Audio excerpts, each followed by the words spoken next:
Good morning, friends. We're continuing with our conversation about karma, reincarnation, and the chakras. Let's start with a prayer. Heavenly Father, Divine Mother, friend, beloved God, Jesus Christ, Babaji Krishna, Lahiri Mahashaya, Swami Sri Yukteswar, beloved Master Paramahansa Yogananda, saints of all religions, humbly we bow to all. Dear friend and guide Swami Kriyananda, bless us with deep devotion, that through our heart's opening we may perceive thy wisdom, feel your presence, and move ever more courageously into the light that is our own nature, that we may know ourselves as we truly are, one with thee. Om, peace. Amen. We are continuing with what I have been talking about for several days now, which is just what it means to expand your consciousness, trying to give us a template through which we can understand it.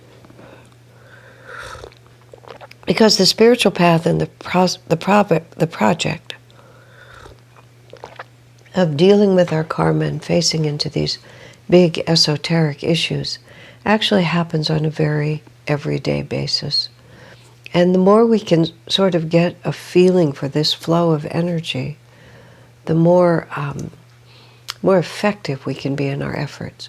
So I have this piece of paper, which we're going to actually, copy and put into the, make it accessible to you as part of this recording.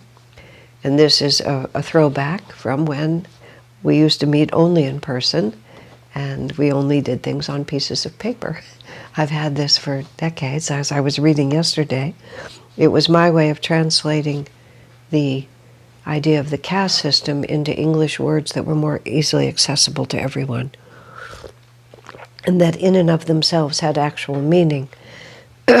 So I talked about, morally asleep, self-centered, truth-seeking, truth-sharing, as these four developmental stages that we go through, every jiva, every soul goes through individually, as we gradually have enough life experience as human beings to begin to quest more deeply, and our experiences begin to teach us. So what I wanted to go back was to just describe these one more time, because they really help crystallize the whole flow of karma. And I'll make that more clear as we progress. Let me just think about how to say this.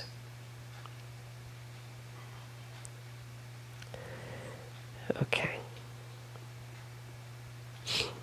When I was talking about the quality that we call morally asleep, the reason I hesitated a minute is, let me just think about this other part of it. I think I need to stop for a moment and talk to you about the fundamental three elements of our own consciousness, because this is also a template that helps us to understand. Swami Kriyananda, at the end of the 70s, created a course that he called superconscious living. And it's a clearly defined course of study that has never actually been consistently offered through Ananda, but hopefully as time passes we will find a way to use it more. And in that he clearly defined a few elements that are immensely helpful. And one of them is he talked about the three fundamental, what would I call it, aspects of our individual consciousness. And the primary are two, which is what he called subconscious and superconscious. Superconscious is more readily understood. I mean, the word is used consistently.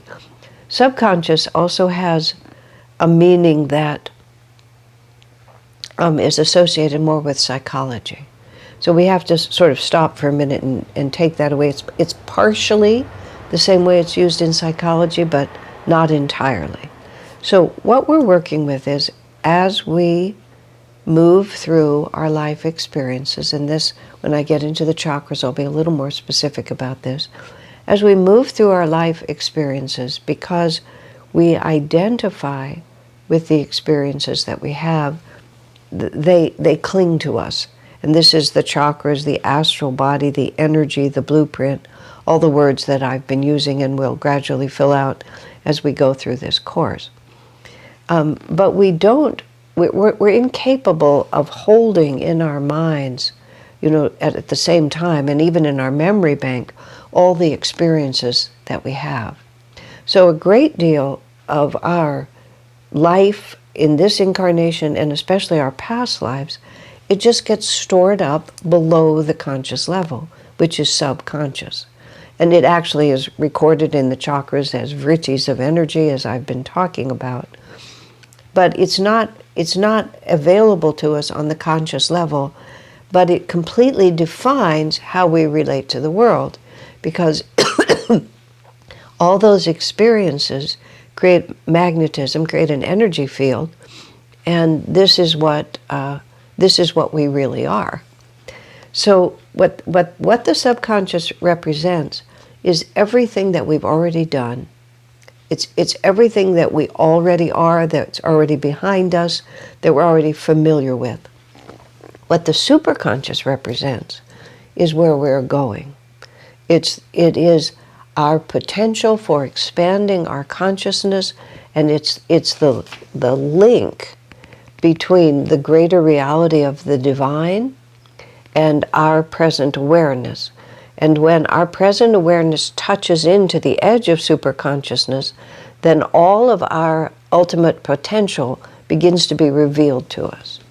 So you have the subconscious is everything I already am and I've already done. This is familiar to me.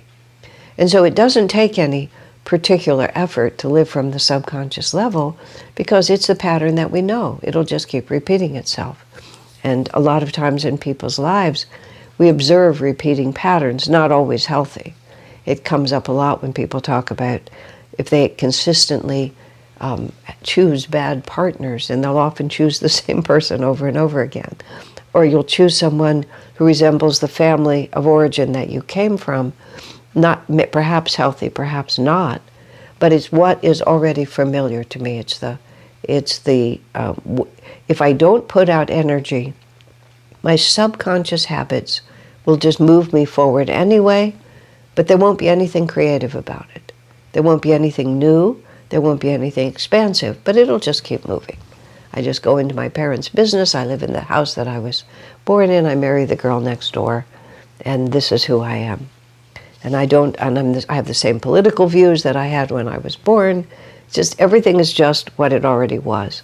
The subconscious, the superconscious, calls us to think differently, to have new adventures, to reconsider my first premises, to move toward a greater expanded awareness. So it takes more energy to respond on the superconscious level, because we have to create new habits. We have to break old habits. We have to adventure into new territories. We have to consider that maybe I have to transform myself rather than just continuing as I am. So all of us have these two dimensions that we're working with all the time. That which says you're fine as you are, stay as you are, and that which says you have not yet begun to touch your potential. You need to go forward, like this. Expansion of consciousness is towards superconsciousness.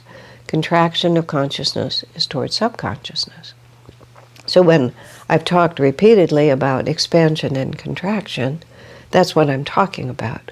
Whether we just sink comfortably back into everything we've always been, or whether we put out the energy to change the habit pattern, to change the flow of energy, and to begin to be something else. Now, I've talked about there being 3 levels. But what we really have is we have two dynamic forces always pulling on us. And then we have the conscious mind, which is not an entity in itself. It's the battleground between everything we've always been, trying to keep us where it is, everything we might become, trying to attract us into it. And the conscious mind is where we have the fight, which is, do I just put out less energy and just be comfortable where I am?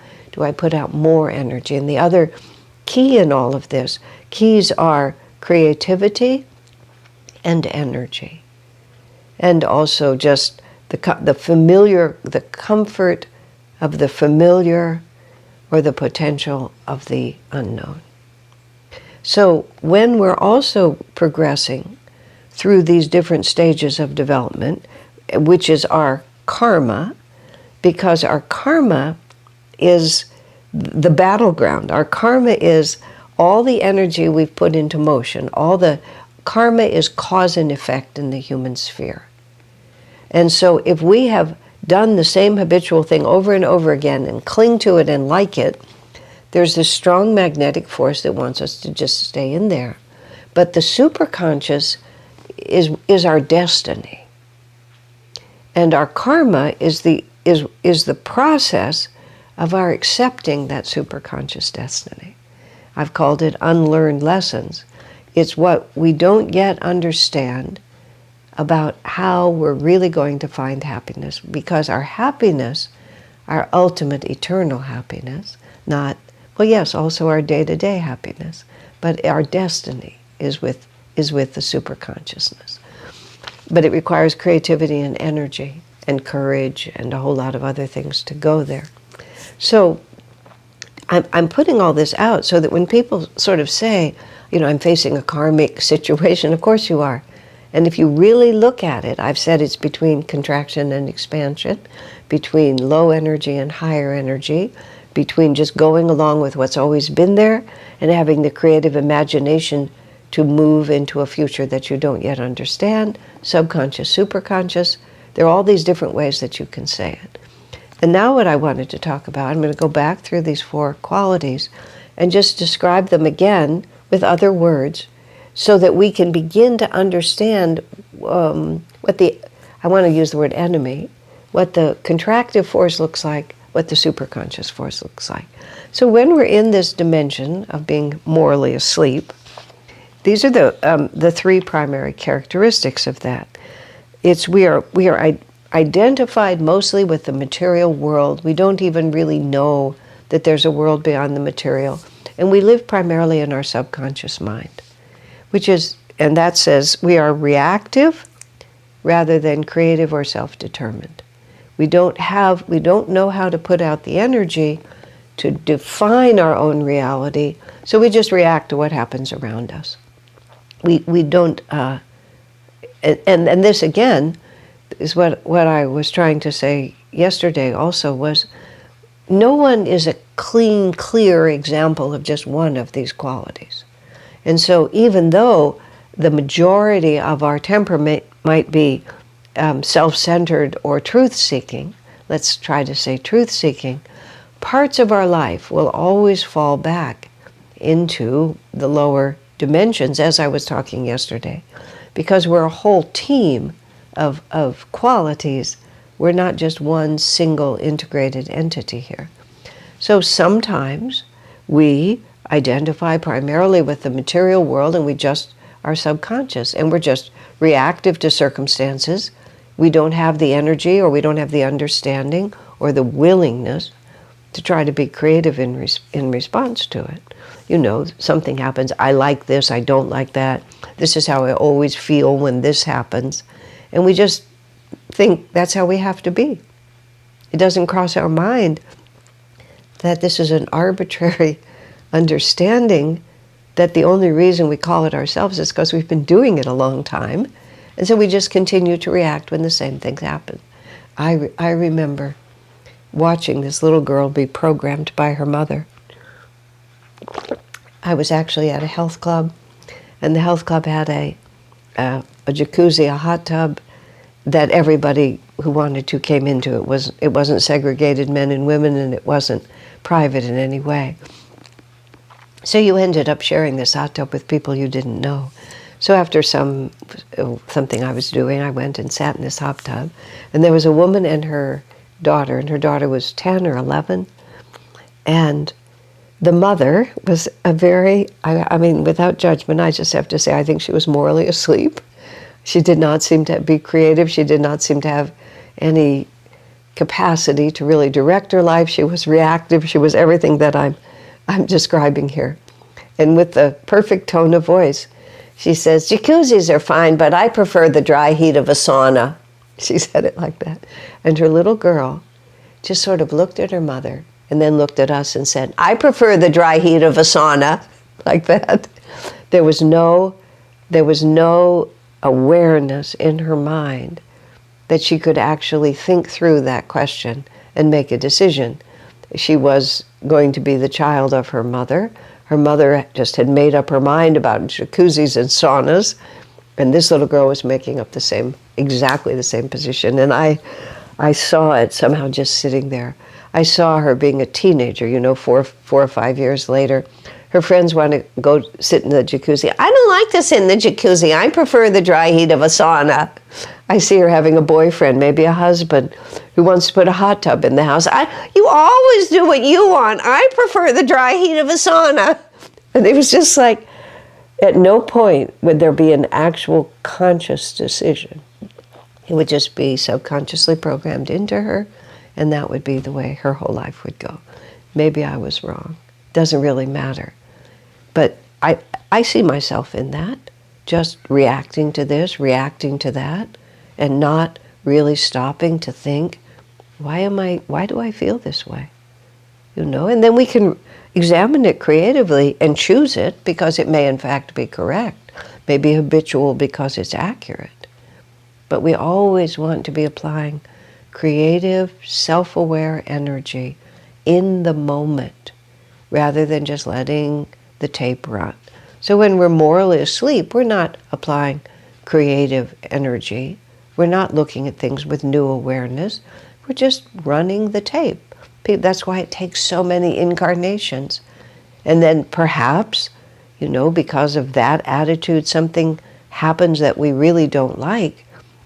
And maybe it's painful and difficult enough for us to be startled into thinking, well, maybe there's something I can do to make this different. And then we begin to grow.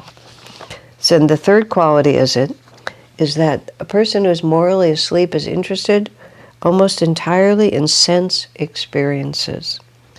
Such a person lives in their lower nature and defines life entirely by the physical experiences we can have. And I don't mean that they're only just eating and sleeping and reproducing, although that can become the center of the life. But it's just they don't have a capacity to think beyond. And our entire culture these days, and unfortunately it's becoming our global culture, just profoundly encourages this way of living, to be morally asleep and to live entirely from the subconscious and to define life in material terms. And you can be very well-to-do and very seemingly successful in this world. Well, then you have some of the self-centered energy, but you can still be living entirely in this way. And our culture, because it makes such a passion about sexuality, but everything is so sexually oriented, and sexual stimulation is just continuous in our culture. The way the fashions that people wear, the so-called entertainment that we watch, the advertisements, the language that people use, is just a constant reinforcement. I am a physical being and I revel in my physicalness, and the more money I have, the more fashion I have, the more shoes I have. Just the heavier my furniture, the bigger my house. All of that's where my happiness comes from. And so it's a hard fight in this culture, which is one of the reasons why Master strongly recommended cooperative communities of like-minded souls, because we need each other to reinforce a more refined reality. I had a very interesting experience when I lived up at Ananda Village, which I did in the 80s, 70s and 80s. And at one point, I was doing a project trying to change our legal status of Ananda Village to get independent land use determination for Ananda Village. We were trying to actually incorporate as a California city project, which did not succeed, but it was entertaining while we did it. And it put me in, I had to work with a lot of the people who lived around us. And, you know, some of them were not particularly nice, but many of them were perfectly nice people. But I was very aware of the fact of how physically they identified. And it was interesting to me because age, physical age, is in the context of spirituality, is a very fluid self-definition. Because if you're thinking in terms of karma and reincarnation, the age of your physical body in this lifetime is a very transient reality. It is there, it has certain implications that you have to be practical in your idealism and pay attention to them. But it doesn't define who a devotee is in the same way it defines someone who's not always thinking in terms of eternity. I mean, when a great sage passes from this world and is born again as a child, at the age of 5, that sage may be wiser and more mature than someone who's 70 years old at that time, because it's consciousness that determines who we really are, not the transient age of this body. But working with my neighbors who weren't thinking in that way, who were more sensually inclined, often many of them were marijuana smokers, and they were living close to the land, but it was kind of it was good. I don't want to speak against it, but they just identified with the material world much more.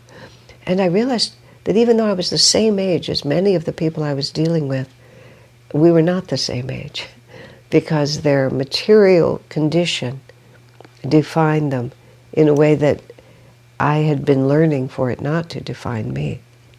And their gender defined it.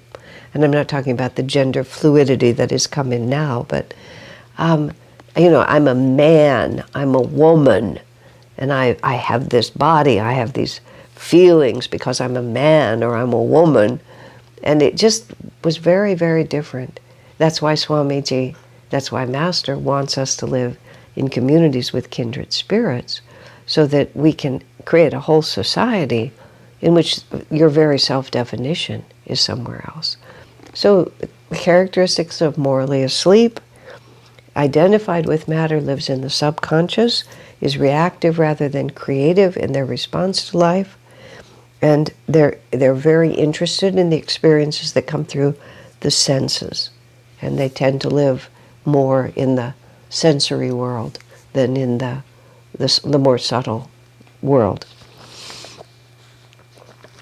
And when I was talking about this the first time, this is known as the Shudra class, which I use the word peasant, but the better word is laborer, because these people tend to do work that more involves the body than the mind, because the body is the greater reality that they're familiar with. And now here is the other template that I want you to really be able to understand, is that there are several characteristics that you can use to understand, am I responding from the position of being morally asleep, from being self-centered, from being a truth seeker? The basic attitude of the morally asleep person is one of indifference. What the heck? And sometimes a very conscious person projects upon someone who is much less conscious that you must be experiencing your life the way I'm experiencing mine. But the incentive for a person who's morally asleep, and this is where it comes again, to put out the energy to be creative in their life, just really isn't there. It's fine like it is. So their fundamental attitude is one of indifference to advancement. They're just indifferent. I remember, and this was not a Shudra person I was talking to, but it was an elder person who was at the end of their life, and I was urging upon that person some sort of dynamic response. And I said, "Don't you want to grow?" And the man said to me, "No." And I was so like, oh, he doesn't want to grow. And in his case, it was because he was elderly and he was tired. And shortly after, he went into a state of somewhat modest dementia and just took a holiday for the last couple of years. Don't you want to grow? No. That's the question of indifference. Don't you want to expand your understanding? Don't you want to be more than you are? Don't you want to explore unexplored realms? No, actually. It's just too much energy, too much trouble. Let's just go watch my television shows, as people called it. Just do it. I'll just have dinner, go to bed, So the basic attitude is one of indifference. The motivation for such a person is the fear of punishment. What gets such a person to move is that if they're going to be punished for not moving, I'd rather not go to work, but then I'd lose my job. So there's enough awareness to realize, or that's like, if you don't buckle down and get on it, I'm going to dock your pay, or even the physical spanking or coercing with physical means. That if you threaten me, then I'll act.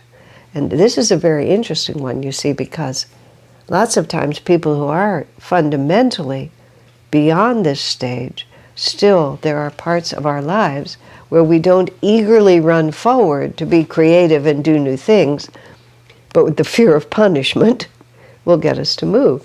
Either losing our job, losing our position, losing an opportunity that we really want, and that will get us moving. And so you actually can use this also to get yourself moving by imposing upon yourself the fear of punishment. Because you don't do it for ideals, you don't do it for the love of expressing it, you do it just because the consequences of not doing it are worse. Which is what that means. It's not like somebody is punishing you. But if I don't put out the minimum energy, something worse is going to happen to me. And that's the way the morally asleep Shudra, that's the only way that they put out energy. And the response to suffering, you see, these are basic attitude, motivation for acting, and then response to suffering. How do we try to escape suffering? And the morally asleep person tries to escape suffering by deadening their awareness. And that's alcohol, drugs, sleep, overindulgence in sense pleasures, lack of interest in the principles involved, just all of these different ways, television, just all of the different ways in which I just dull myself down and I just don't have to be aware of it. That's how I deal with suffering. This is, a fundamental issue here. When I begin to suffer, I will not seek solace in superconsciousness. I will seek solace in subconsciousness. And all of us, at times, except for Swami Kriyananda, I never saw him enjoy going down, but the rest of us, we find joy in doing that. And the relationships, the way a person of this vibration approaches relationships with other people is parasitic. It's not thinking in terms of what can I give, but just in terms of who's going to take care of me and what can I get. It's the same thing. It's like, how little energy can I have and still have my needs met? How can I put out? So I get someone to take care of me. I try to I think in terms of me, not in giving, but just in terms of what I can get. And you see again how in certain parts of our lives, this is how we fall into it. So we will continue more with this in our next session. Bless you.